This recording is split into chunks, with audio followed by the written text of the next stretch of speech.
yang saya sampaikan kemarin itu baru 3 itu. Ya, soal Dewan Suro, soal kepemimpinan yang tersentralisasi, dan soal laporan keuangan yang tidak transparan dan tidak akuntabel. Baru 3 itu, masih ada 7 lagi. 18 lagi. 18 lagi. Seorang ketua umum PBNU harus ngomong bahwa NU itu bukan hanya untuk PKB. Ya, tapi ya itu lagi kembali. Kebetulan yang milih PKB itu NU semua gitu loh. Ya, ya hampir 100% lah itu. Nah, soal pemilu 2024, PKB memang naik 10 kursi. Tapi Nasdem juga naik 10 kursi loh. Ya kan? Golkar malah naik 15 kursi loh. Jadi, menurut kita sih, kalau kita di dalam internal biasa-biasa aja, nggak ada yang apa berlebihan lah prestasinya gitu ya. Menurut saya sih Caimin berada pada posisi yang sangat khawatir sekarang. Ya. Setahu saya ya, saya kan lama mendampingi Caimin. Orangnya biasanya berpikir dalam, ngomongnya satu-satu. Tapi kok sekarang berut gitu, ngomongnya banyak banget gitu. Berarti panik ini dia. Iya, saya melihat Caimin dalam situasi panic situation ini.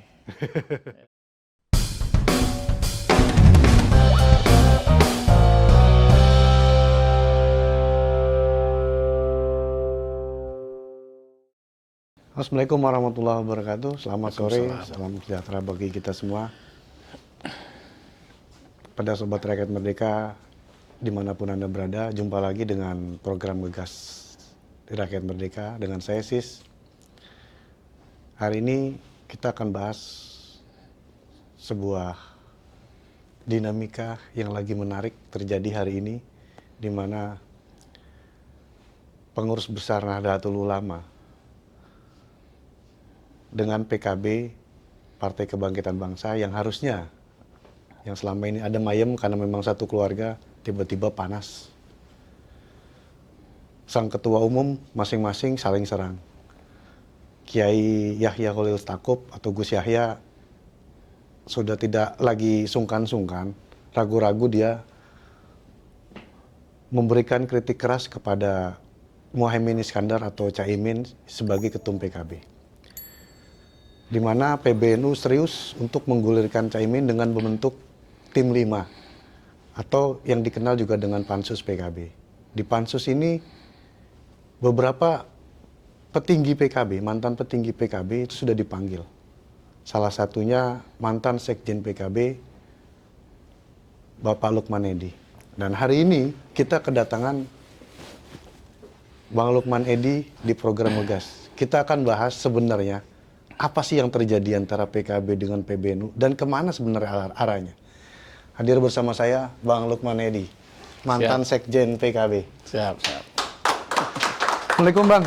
Waalaikumsalam. Sebelumnya makasih banyak Bang sudah bersedia hadir di Ngegas Rakyat Merdeka. Pokoknya Ngegas siap lah kita. Jadi hampir setiap hari Rakyat Merdeka ini halaman 1 ini memberitakan terus masalah PKB, PSNU nih. Kita berada di tengah-tengah, kita nggak tahu ini arahnya memang kemana, kita menerka-nerka. Ini sebenarnya serius, bercanda, sandiwara politik, atau memang sebenarnya memang ada masalah antara PBNU dengan PKB sehingga sampai terjadi gesekan yang begitu keras saat ini, Bang? Kalau setahu saya sih serius ya. Oh, serius. Jadi apa yang disampaikan oleh PBNU itu bukan kaleng-kaleng, sesuatu hal yang serius. Dan seharusnya mendapatkan respon yang serius juga gitu ya, respon positif ya. Tapi kan sekarang responnya respon negatif ya. Serius juga nanggapinnya. Caimin serius juga nanggapin, tapi pada sisi negatifnya. Seharusnya dia nanggapin pada sisi positifnya. Yang namanya PBNU memberikan teguran, mengingatkan, mana tahu ada yang dilupakan oleh Caimin selama memimpin PKB ini ya, seharusnya itu diperbaiki. Nah, oleh sebab itu menurut saya PBNU membentuk tim, dulu katanya namanya Pansus, tapi kemarin waktu saya datang ke PBNU diklarifikasi bahwa itu bukan Pansus, mereka hanya membentuk tim. Ya ada 2 orang kiai yang dimandatkan untuk menjalankan amanah pleno, kemudian tim 2 orang kiai itu, Kiai Anwar Iskandar dan Kiai Amin Said Husni itu didampingi oleh 4 orang pengurus PBNU yang lain untuk melakukan interview. Nah, kalau melihat dari caranya PBNU menangani persoalan ini ya serius banget gitu ya. Barang diputuskan di pleno gitu kan ya, di depan para kiai-kiai yang lain. Nah, oleh sebab itu wajarlah kemudian saya juga nanggapinya serius ya. Saya juga mempersiapkan bahan-bahan dengan serius.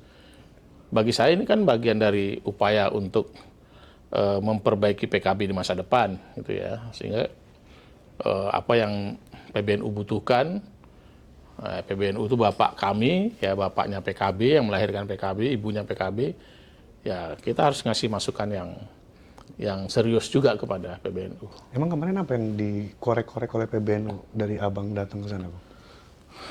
Intinya kan tim itu adalah melakukan inventarisasi masalah-masalah apa sih sebenarnya yang ada di internal PKB sehingga mempengaruhi hubungan NU dengan PKB hari ini. Nah, karena saya adalah orang PKB, tentu dari perspektif PKB ya.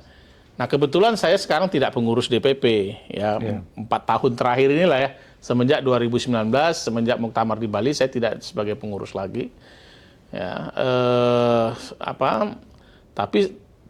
tapi saya tetap memantau lah ya perjalanan PKB, karena memang semenjak berdiri sampai dengan sekarang ya saya termasuk pelaku lah ya, mulai dari mendeklarasikan di daerah, kemudian menjadi pengurus di tingkat cabang, tingkat wilayah. Karir saya di PKB itu dari bawah banget gitu ya, sampai menjadi sekjen. Sekjen juga menjadi sekjen yang terlama. Nggak pernah ada sekjen sampai 7 tahun. Saya 7 tahun 2 periode.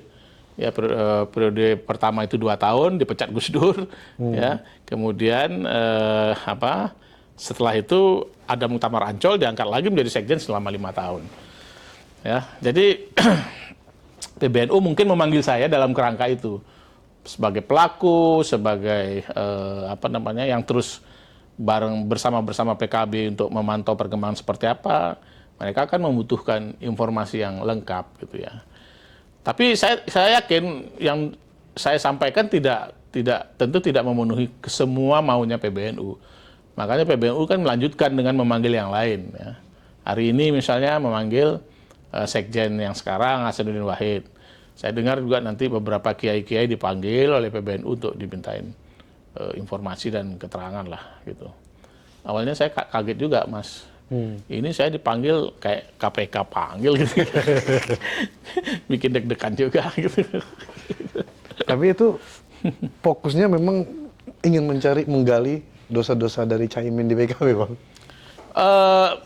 Menurut saya PBNU tidak itu. Menurut saya PBNU mencari informasi sebanyak-banyaknya lah gitu ya. Sehingga kemudian nanti mereka bisa merumuskan. Tapi memang saya menyampaikan kira-kira selama kepemimpinan Caimin apa dosa-dosanya. Itu yang saya sampaikan. Saya menginventarisir ada 21 dosa Caimin di PKB. Ya, itu yang saya sampaikan. Ya. Yang saya sampaikan kemarin itu baru 3 itu. Ya, soal Dewan Suro, soal kepemimpinan yang tersentralisasi, dan soal laporan keuangan yang tidak transparan dan tidak akuntabel. Baru 3 itu, masih ada 7 lagi? 18 lagi. 18 lagi. Apa tuh, Bang, kira-kira bocoran? Tapi itu bagian otokritik lah ya. Bagi saya itu bagian saya mengkritik kepemimpinan Caimin. Ya di alam demokrasi boleh dong kita mengkritik ya. Ya kan? Sekaligus sebagai koreksi terhadap kepemimpinan Caimin. Inginnya saya ke depan berubah. Inginnya saya kalau memang diterima oleh cabang-cabang dan wilayah inventarisasi permasalahan di bawah kepemimpinan Caimin itu, ya cabang-cabang bisa merubah perspektifnya ke depan supaya PKB ini ya jangan Caimin lagi lah. Udah terlalu lama, sudah 20 tahun sebagai ketua umum PKB. Itu maunya saya. Kalau dari PBNU sendiri, sebenarnya kalau abang dipanggil terus ada pertanyaan apakah dari abang bahwa sebenarnya target PBNU sendiri apa sih sebenarnya terkait masalah mereka membentuk semacam kayak tadi tim 5 memanggil mantan-mantan sekjen PKB. Apakah memang targetnya terkait kepemimpinan Imin aja yang harus diganti? Kalau menurut saya sih enggak ya. PBNU sadar betul positioning dia sebagai hanya hubungan historis dengan PKB. Ya. Makanya ketika Gus Yahya itu mengumumkan hasil pleno, kan ada dua hal itu. Dia menunjuk dua orang kiai untuk memperdalam masalah NU PKB, tapi dia juga menyatakan bahwa NU itu tidak semuanya di PKB. Nah, gitu loh. Artinya kan memang PBNU itu ingin menggali itu bukan dalam kerangka untuk ikut campur terlalu dalam terhadap persoalan internal PKB. Ya. Tetapi sebagai seorang bapak yang melahirkan atau seorang ibu yang melahirkan PKB, dia punya tanggung jawab moral untuk melakukan koreksi terhadap positioning PKB hari ini. Nah, itu yang saya tangkap. Makanya waktu pertemuan itu saya bilang, Pak Kiai, saya bilang, yang paling bisa dilakukan oleh PBNU terhadap PKB hari ini adalah membuat sebuah kesimpulan dan seruan moral yang kuat kepada PKB. Supaya PKB-nya berubah di masa yang akan datang. Saya bilang begitu. Ya. Nah, tapi kan kemudian macam-macam kan disikapi juga, wah ini PBNU mau ngambil alih, PBNU mau ikut campur, nggak ada hubungan antara PBNU sama PKB. Nah, itu artinya kan mereka tidak memahami sebenarnya. Diundang aja nggak datang, saya dengar Hasan nggak datang. Diundang aja sama PBNU, Hasan nggak datang, Sekjen nggak datang. Dan DPP PKB hari ini juga kayaknya berniat boykot lah terhadap undangan PBNU ini. Mereka menganggap nggak penting, mereka menganggap nggak ada hubungannya. Memang nggak ada hubungannya. Tapi perlu diingat ya, perlu diingat bahwa di samping mempunyai hubungan historikal yang kuat ya antara PBNU dengan PKB, karena PKB itu memang dilahirkan oleh PBNU secara formal dengan cara membentuk tim 5, di SK-kan oleh PBNU, ditangani oleh Suriah dan Tanfiziah.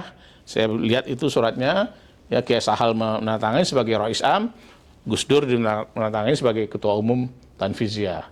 Sebenarnya PBNU punya hubungan yang lain juga ya, yang berbeda dengan partai-partai yang lain. Apa itu? Hubungan konstituen. Ya, hubungan konstituen. Hubungan konstituen ini diatur di dalam Undang-Undang Nomor 2 tahun 2011 tentang partai politik. Coba kita baca pasal 34 ya. Jadi itulah bedanya PKB. Saya bilang bedanya PKB dan PAN dengan partai-partai yang lainnya. PKB punya PBNU yang melahirkan, PAN punya PP Muhammadiyah yang melahirkan ya. Sehingga kemudian di dalam undang-undang partai politik itu menyebutkan bahwa ada satu yang kadang orang lupa, bahwa konstituen itu punya hubungan yang erat dengan partai politik. Tapi hanya ada dua kewenangan konstituen terhadap partai politik itu. Satu adalah ketika mau mem-PAW mengganti anggota DPR, kan konstituen berhak itu menyampaikan aspirasinya, wah ini anggota DPR dari PKB ini tidak aspiratif terhadap konstituen. Nah, ini harus diberhentikan. Itu ada prosesnya. Yang kedua adalah soal laporan pertanggungjawaban keuangan. Itu diatur di dalam undang-undang partai politik. Konstituen berhak meminta transparansi dan akuntabilitas. Konstituen berhak untuk meminta pertanggungjawaban terhadap penggunaan dana-dana partai, penggunaan dana pemilu, penggunaan dana pilpres, penggunaan dana pilkada. Ya. Nah, kebetulan konstituen PK memang tidak diatur dalam partai politik itu, konstituen itu siapa sih perwakilan konstituen itu nggak diatur. Tapi kalau PKB itu jelas bahwa memang tidak semua NU memilih PKB, tapi semua yang memilih PKB itu pasti NU. Mungkin hanya 1% saja yang bukan NU yang milih PKB. Apalagi kemudian untuk menjadi anggota PKB itu kan dibaiat, Pak. Baiat Ahlus Sunnah wal Jamaah ala Nahdiyah gitu. Saya berjanji. Nah, itu artinya orang kalaupun bukan NU masuk PKB, dia dibaiat sebagai anggota PKB sebagai NU. Nah, itu artinya 100% konstituen PKB itu adalah NU. 100% konstituen PKB itu adalah, belum tentu NU itu semua PKB kan. Nah, yang paling representatif mewakili konstituen siapa? Ya PBNU. Gitu. Itulah bedanya PKB sama PAN. Ada perwakilan konstituennya. Gitu. Jadi keliru selama ini Jazil mengatakan tidak ada hubungan, ya. Wah, ini nggak bisa ikut campur, bisa dalam undang-undang partai politik, baca dong undang-undang partai politik ini. Saya ini pansus partai politik, Pak, pansus undang-undang partai politik. Saya tahu di mana undang-undang itu spiritnya tuh menghubungkan antara konstituen dengan sebuah partai politik. Gitu. Jadi ada hubungan historikal, ada juga hubungan konstituen. Ada lagi sebenarnya hubungannya apa? Hubungan ideologis. Karena apa? Karena kader-kader PKB itu begitu dia menjadi anggota PKB, dia dididik, dia didiklat dengan nilai-nilai Ahlus Sunnah wal Jamaah. Ya kan ideologinya memang harus diperjuangkan adalah ideologi Ahlus Sunnah wal Jamaah. Nah, gitu. Kira-kira begitulah. Bang, kalau kita melihat dari dari bantahan dari Caimin sendiri, dari Gus Jajil kan dibilang mereka menyerang balik ini PBNU, ini juga udah keluar kita. Mereka ini kan ormas keagamaan ya, keagamaan aja, masalah keumatan. Politik ya PKB dengan mencampuri urusan internal PKB ini kan sudah berpolitik praktis. Menurut apa gimana? Iya memang iya, makanya saya sampaikan juga ke PBNU waktu saya dipanggil. Saya bilang nggak bisa PBNU misalnya mau take over, ambil alih PKB, bikin muktamar sendiri itu nggak bisa. Ya, yang kalau mau bikin muktamar ya harus PKB sendiri yang bikin muktamar, saya bilang. Karena urusan internal partai politik itu, perselisihan internal partai politik itu diselesaikan berdasarkan aturan hukum yang berlaku di partai politik tersebut, ADART maupun lembaga-lembaga yang ada di dalam partai tersebut. Ya, itu memang benar. Tetapi ya itu tadi, ya undang-undang partai politik juga menyisakan satu hubungan yang ini harus kita pakai juga untuk kedewasaan partai politik masa yang akan datang. Apa itu? Hubungan konstituen. Ya, hubungan konstituen inilah yang sebenarnya bisa. Artinya begini, menurut saya, PBNU boleh meminta PKB diaudit, ya, keuangannya, karena ada di pasal 34 Undang-Undang Nomor 2 Tahun 2011. Perwakilan sebagai perwakilan konstituen, PBNU boleh meminta audit ini keuangan PKB, dana pemilunya, dana partai politiknya, dana pilpresnya, dana pilkadanya. Ya. Nah, begitu ada permintaan PBNU itu, ya silahkan harus diaudit, semua diumumkan kepada publik. Ya. Terserah mau terbuka atau mau tertutup antara PBNU dan PKB. Ya.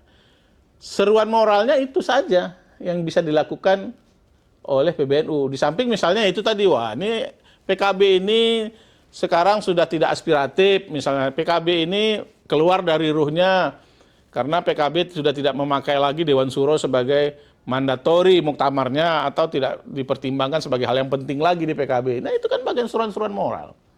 Ya. Jadi itu yang saya sampaikan di depan tim yang memanggil saya itu. Saya kira PBNU menyadari itu kok. Bang, Makanya kesimpulan dari pertemuan saya dengan PBNU itu adalah saya menyarankan kepada PBNU untuk memberikan seruan moral yang sekuat-kuatnya kepada PKB untuk kemudian PKB bisa berubah di masa yang akan datang. Kira-kira gitu. Bang, kalau melihat ini kan bukan sebenarnya antara Caimin dengan Gus Yahya ini kan. Maksudnya hubungan yang kurang baik antara PKB dengan PBNU ini kan ketika saat pas Gus Yahya terpilih sebagai ketum PBNU, sudah jelas-jelas dia mengatakan bahwa membatasi dari partai politik waktu itu yang dianggap kan PKB kan gitu, sebagai cawe-cawe PKB. Artinya dalam selama itu, dan menurut kalau saya lihat dari pendapat Caimin juga, kita sudah digembosi dari sebelum pemilu. Buktinya apa? Kita tetap malah leading, kita malah peringkat kita naik gitu loh. Artinya nggak laku omongan kalau kata bahasa Caimin, Gus Ipul sama Caimin sama Gus Yahya itu nggak laku omongannya. Tetap aja Nadine tetap pilih kita kok. Nggak sama kok. Siapapun ketua PBNU pasti ngomong gitu. Dulu Pak Hasyim ngomong gitu juga. Pak Hasyim Muzadi. Ya, ini tetapi Pak Hasyim ikut kampanye, beberapa pengurus PBNU yang menjadi caleg dia bantu kampanye. Tapi kepada publik dia akan bilang, pada bangsa dia bilang bahwa NU tidak campur-campur. Ya, karena suara NU juga banyak di partai-partai yang lain, malah lebih besar misalnya di Golkar, di PDIP gitu. Nahdien itu. Pak Kiai Said juga ngomong begitu kok. Ya. Gus Yahya juga ngomong begitu, sama saja semuanya. Karena itu template. Itu template memang seorang ketua umum PBNU harus ngomong bahwa PBNU itu bukan hanya untuk PKB. Ya. Tapi ya itu lagi kembali. Kebetulan yang milih PKB itu NU semua gitu loh. Ya, ya hampir 100% lah itu.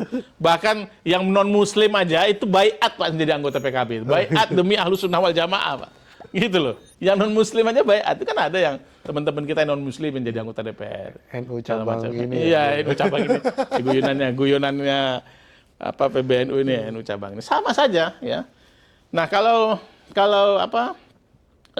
PBNU memboikot atau tidak mendukung PKB, ya tadi saya sampaikannya hampir semua ketua umum PBNU akan ngomong hal yang sama. Apalagi Rois Am malah lebih tegas lagi ngomong kalau soal itu. Ya. Rois Am waktu Kiai Sahal, Rois Am waktu waktu Kiai Ma'ruf Amin, sama ngomongnya sama kayak gitu. Ya. Tapi di lapangan tetap mereka aktivis-aktivis PKB, aktivis-aktivis NU yang menjadi caleg-caleg PKB dibantu oleh para kiai. Pak Hasyim Muzadi dulu menjadi ketua umum PBNU. Ada anak-anak PBNU yang menjadi caleg, dia bantu, dia datang ikut kampanye gitu loh. Ya. Pak Kiai Said juga begitu, yang kampanye di Cirebon segala macam. Ya. Gus Yahya juga gitu kan, ajudannya calegnya PKB. Ya kan? Ajudannya Gus Yahya menang pileg kemarin di dapilnya. Nah, dia membantu dalam konteks itu membantu ya. Jadi jangan underestimate lah terhadap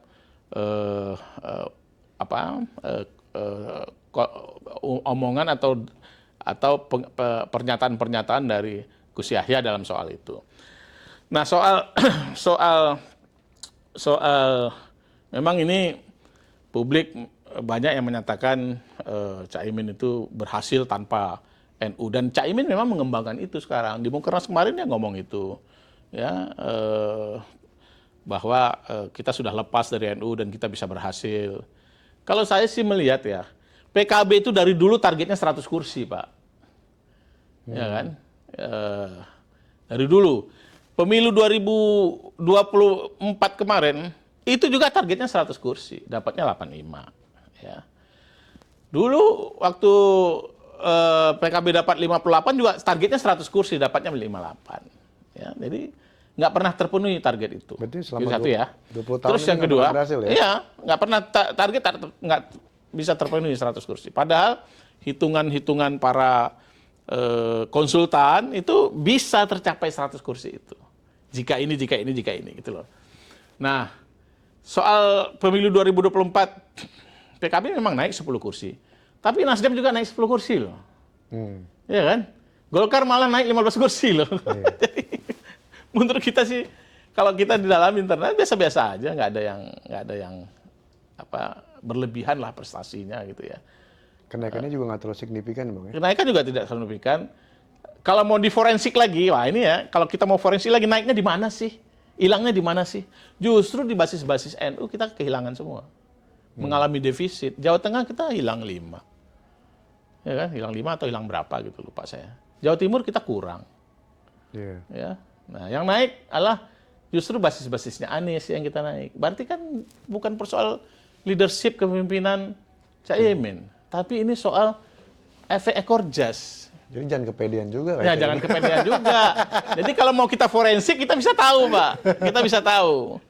Nah, makanya saya selalu bilang, prestasi biasa-biasa aja, karena partai juga PAN naik 5, ya kan?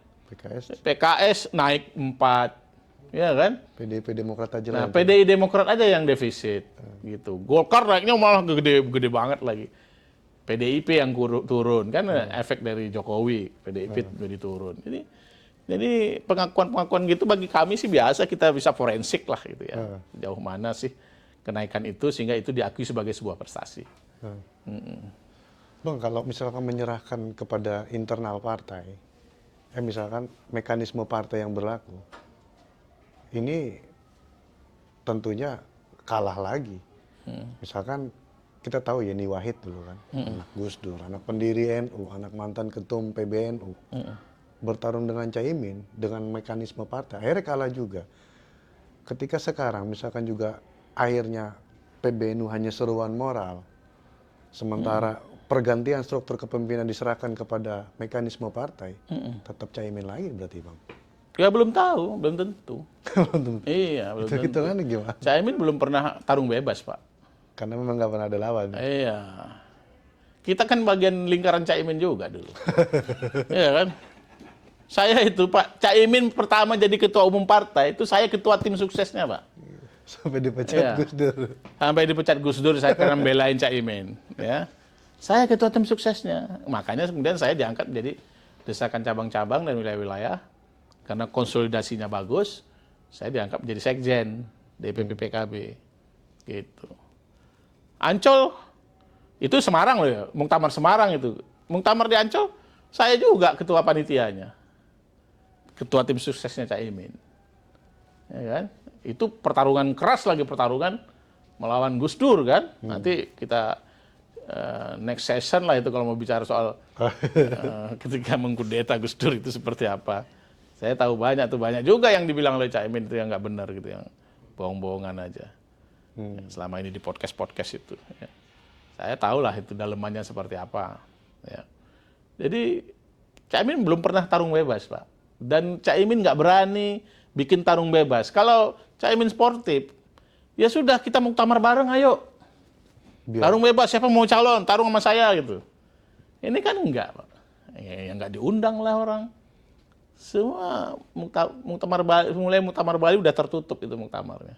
Dan aklamasi semua. Iya, aklamasi kan. Karena memang nggak ada calon lain. Nggak ada calon lain, nggak ada yang berani. Nah, yang 2024 ini banyak calon yang berani jadi calon, Pak. Jadi gantiin Caimin. Gitu. Banyak nih tokoh-tokoh yang mau bergabung kembali dengan PKB. Ya, tapi jangan dibilang bahwa wah itu bukan anggotanya PKB. Memang anggota PKB siapa, ayo? Ya kan, masa diklaim sekelompok orang aja. Kalau kita menyebutnya, masa anggota PKB diklaim ashabus sofa saja. Ashabus sofa itu sahabat-sahabat yang duduk di sofa-sofanya Caimin. Itu yang kita bilang ashabus sofa itu. Anggota PKB ini luas, ya. Jangan kemudian diklaim hanya segelintir orang saja yang tahu soal PKB. Semua kita memantau. Kita semua punya kecerdasan untuk memantau sejauh mana sih perkembangan PKB hari ini. Kira-kira gitu. Tokoh-tokoh banyak ya. Hovifah tokoh, Ali Maskur Musa tokoh, ya, Marwan Jafar tokoh, Helmi Faisal tokoh, Hanif Dakiri tokoh, Jazil tokoh.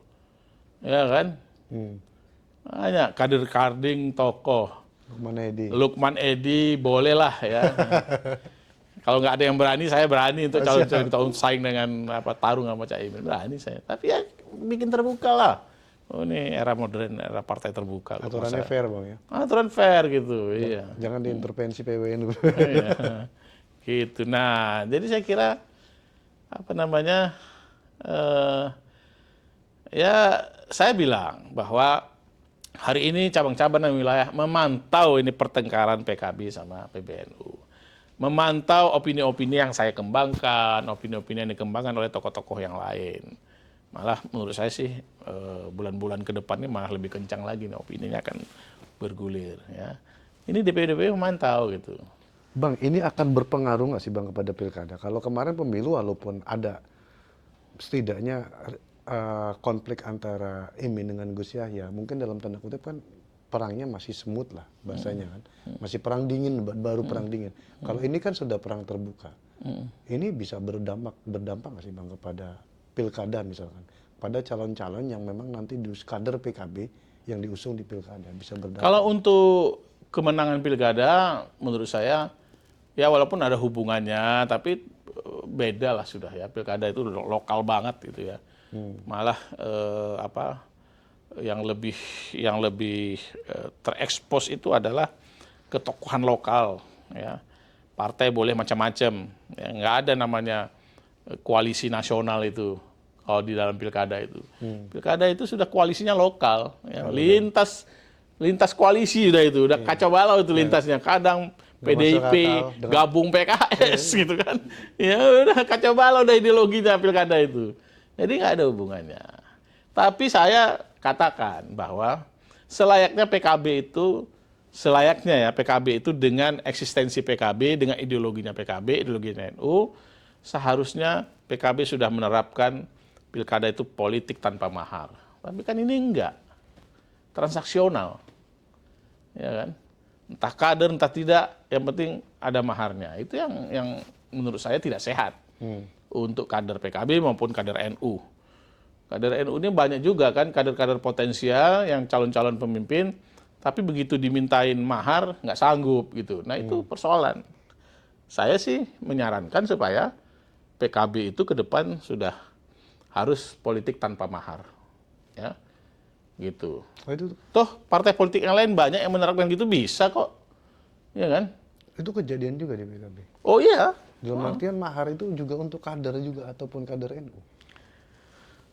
sama saja sudah, sama saja. Nggak beda. Yang saya tahu ya, sama saja. Baik kader, non kader, Biasanya kan kalau partai itu kan yang non kader lah. ya. Yang ini. Tapi kalau kader dia Yang punya kos-kosan itu dikasih mahar gitu ya. Iya, yang elektabilitasnya ini bagus dia Ini kader sama tuh. saja. Sama saja. Itu yang menurut saya tidak sehat, tidak fair. Ya. Kalau kader misalnya dia pengurus DPC atau dia sekretaris DPC atau dari Dewan Suro, Kiai misalnya gitu. 5 tahun dia mengurus partai kan, 5 tahun. Dan itu tidak digaji dia ngurus partai ya. Tapi ketika event pemilu, dia dimintain mahar. Event pilkada dia dimintain mahar. Gitu. Kalau misalnya pakai narasi yang lain, misalnya untuk pemenangan, untuk apa ya sih oke-oke saja ya. Ya biar masih bisa negosiasi lah. Ya kalau misalnya struktur PKB itu, kalau orang dalam misalnya struktur PKB kan sudah dikenal oleh pengurus. Jadi lebih murah lah melakukan konsolidasi terhadap struktur yang sudah dikenal. Kalau orang dari luar mungkin lebih mahal. Karena apa? Karena memang konsolidasinya harus mengenal lebih banyak lagi. Selama ini tidak dikenal sebagai kader segala macam. Jadi jangan pakai pukul rata aja gitu. Bang, ini kan Caimin lagi berikhtiar untuk membawa gerbong PKB yang kemarin dia bawa untuk mendukung Anies. Ini kan setelah Pilpres, ini akan dibawa sebagai pendukung Prabowo.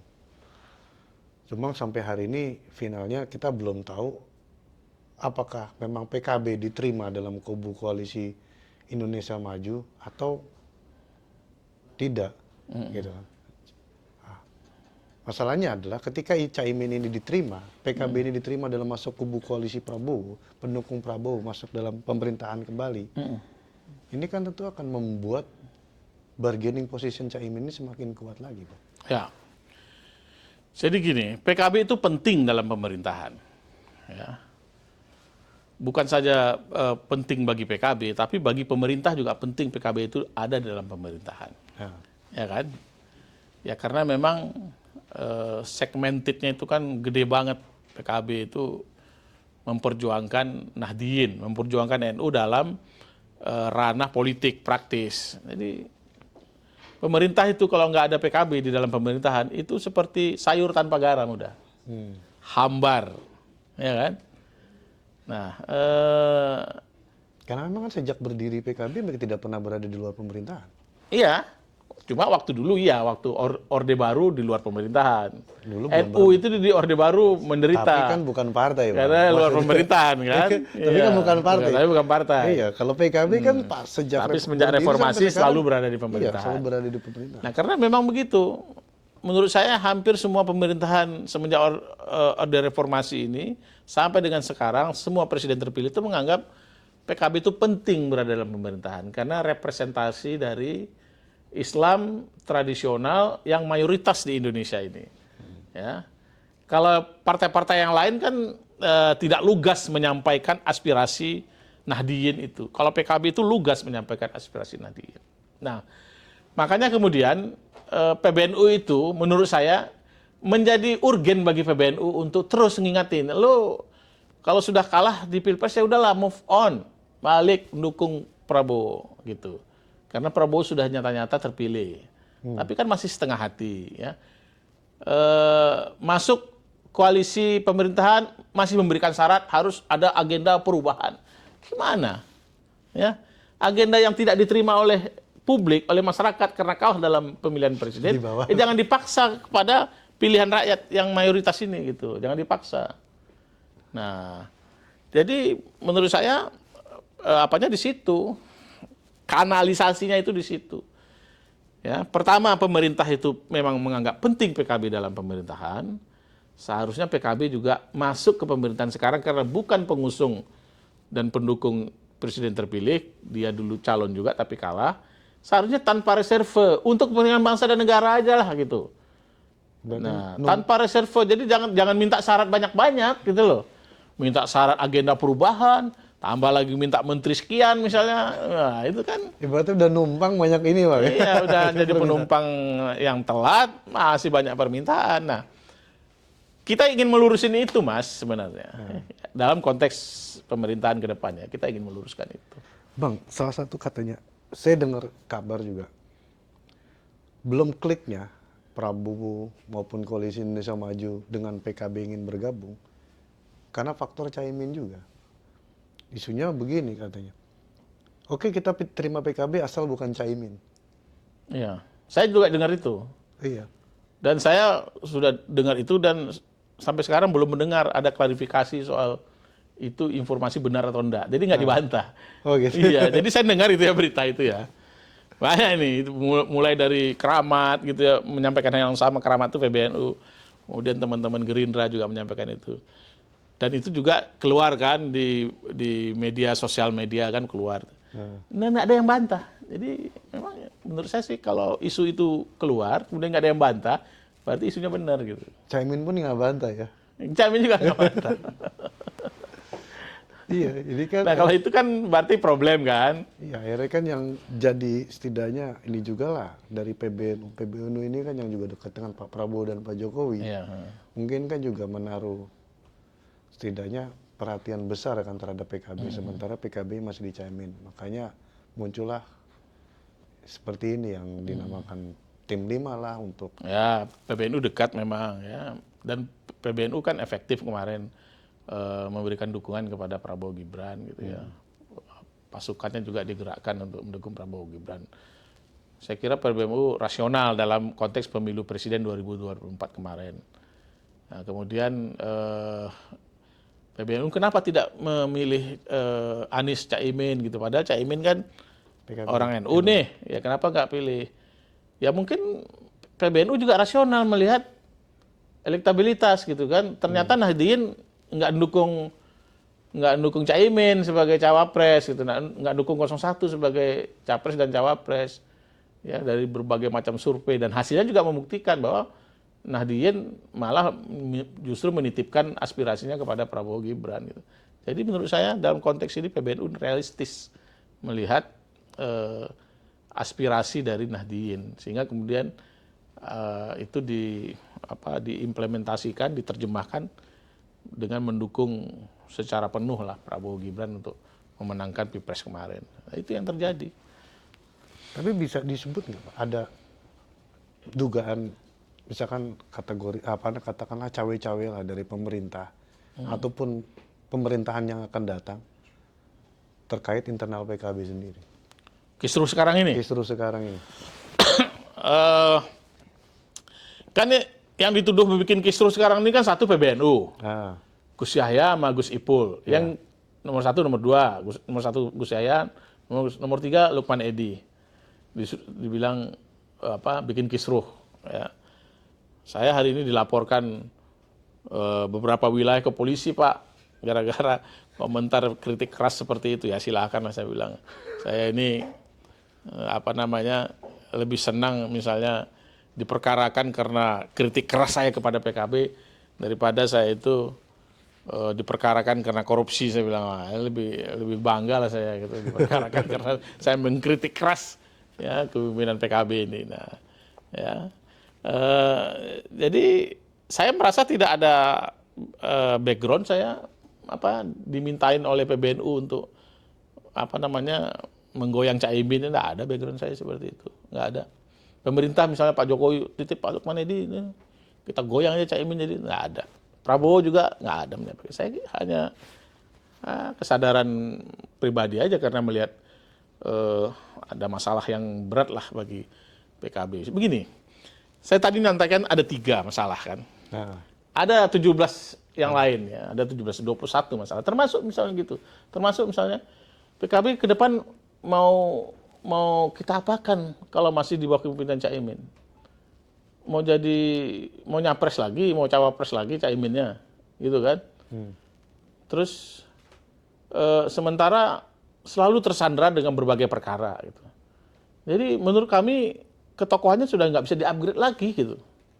Oleh situ harus ada pemimpin baru di PKB yang bisa kita upgrade gitu, ya bisa kita andalin untuk memberikan ketauladanan, ya bisa kita jadikan pemimpin bangsa di masa yang depan gitu loh.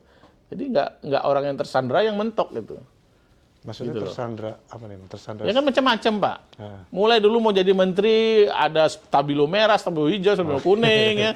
Ya kan kemarin langsung calon juga ada, wah ini bakal dipanggil, Pak Mahfud ngomong di podcast bahwa wah ini sudah ada A1 lah segala macam. Ya kan itu barang-barang yang tersandra. Itu sangat mempengaruhi konstituen di bawah Pak.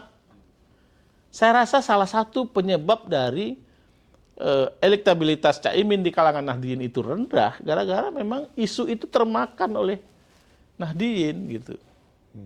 Jadi nggak bisa Nahdliyin itu kemudian menyerahkan masa depannya kepada sosok kepemimpinan Caimin, gitu loh.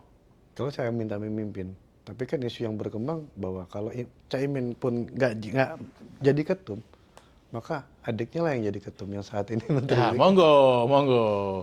Silakan. Makanya saya bilang Halim kayak tokohnya yang mau maju, ya kan? Hanif kayak mau maju, Jazil ini yang saya sebut portofolionya Caimin lah ini semua kan. Nah, tapi harus sehat juga ditandingkan dengan orang-orang yang non portofolionya Caimin. Ada Khofifah misalnya, ada Mbak Yeni, ada Ali Maskur Musa, ada Lukman Edi, ya selalu dong kita tarung kita Pak. Tapi kalau masih portofolionya Pak Caimin, gimana nanti hubungannya dengan dengan PBNU? Apakah tetap masih kayak gini juga Bang kalau masih portofolio Caimin?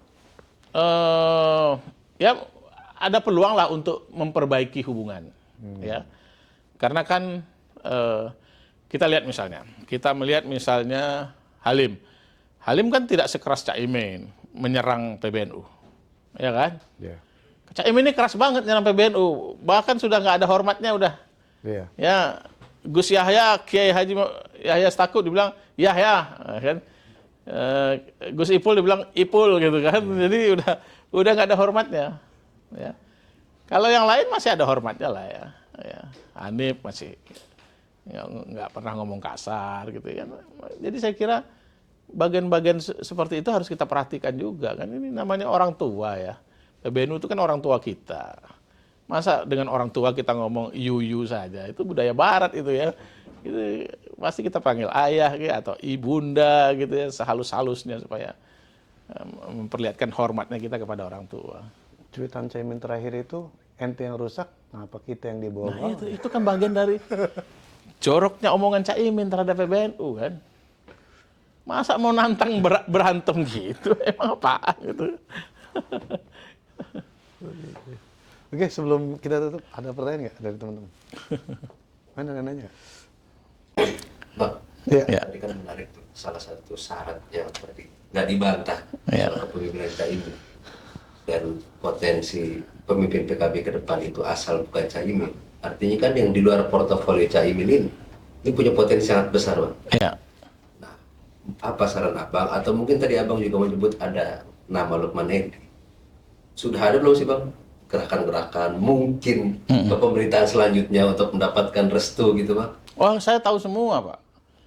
Jadi saya ini tahu layar depan, layar belakang juga tahu. Saya tahu kok siapa yang portofolio Caimin tuh diam-diam komunikasi juga sama orang-orang tertentu di Gerindra, sama orang-orang tertentu di timnya Pak Prabowo, tim sinkronisasi itu. Saya tahu itu. Ya kan? Yang jalin komunikasi juga dengan Pak Jokowi tahu saya. nitipkan nasib ke Pak Jokowi, saya tahu. Berarti dia, Jadi udahlah. berarti dia kekhawatiran juga dari Caimin dengan konflik sekarang ini. Menurut saya sih Caimin berada pada posisi yang sangat khawatir sekarang. Ya. Setahu saya ya, saya kan lama mendampingi Caimin. Orangnya biasanya berpikir dalam, ngomongnya satu-satu. Tapi kok sekarang berut gitu ngomongnya banyak banget gitu. Berarti panik ini dia. Iya, saya melihat Caimin dalam situasi panic situation ini, ya, sehingga kemudian mengeluarkan semua maki-makiannya kepada Gus Yahya, Gus Ipul, pada saya dan lain sebagainya. Ya, apalah bagian dari nanti publik yang menilai kan, masyarakat yang menilai. Oke, siap. Ya, tapi saran saya ini masih ada waktu lah untuk memperbaiki diri ke depan. Ya berubah lah, ya berubah. Kita sesama saudara juga. Wapres Ya, sudah menghimbau untuk setidaknya berkomunikasi lah. Ternyata kan enggak juga, Bang. Iya, komunikasi lah menurut saya. Saya tuh menyarankan benar itu supaya komunikasi lah Pak Gus Yahya. Tidak perlulah bikin komunikasi yang verbal dulu gitu ya, langsung ketemu langsung. Cukup di depan publik menyampaikan kalimat-kalimat yang teduh, kalimat-kalimat yang tawaduk kepada PBNU.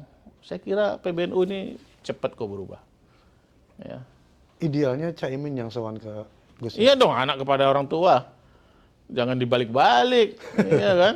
Ini malah orang tua manggil anak, anaknya udah kita nggak perlu datang, kita konspirasi nggak perlu datang panggilan PBNU. Ya, Durhaka. gimana sih? Iya kan? Mau dibawa kemana kesombongan itu kan? Oke, demikianlah Sobat Rakyat Merdeka obrolan kita dengan Bang Lukman Edy. Akan kemana akhir dari konflik PBNU dengan PKB ini kita tunggu saja. Dari kami sekian dan jangan lupa like and subscribe YouTube Rakyat Merdeka TV dan nantikan konten-konten program Ngegas Rakyat Merdeka di episode-episode selanjutnya. Bang Lukman Edy, sebelumnya terima kasih telah hadir di Ngegas Rakyat Merdeka. Sukses selalu Bang, sehat selalu. Amin, amin. Dari saya sekian, salam Ngegas Rakyat Merdeka. Thank you. Terima kasih, Bang.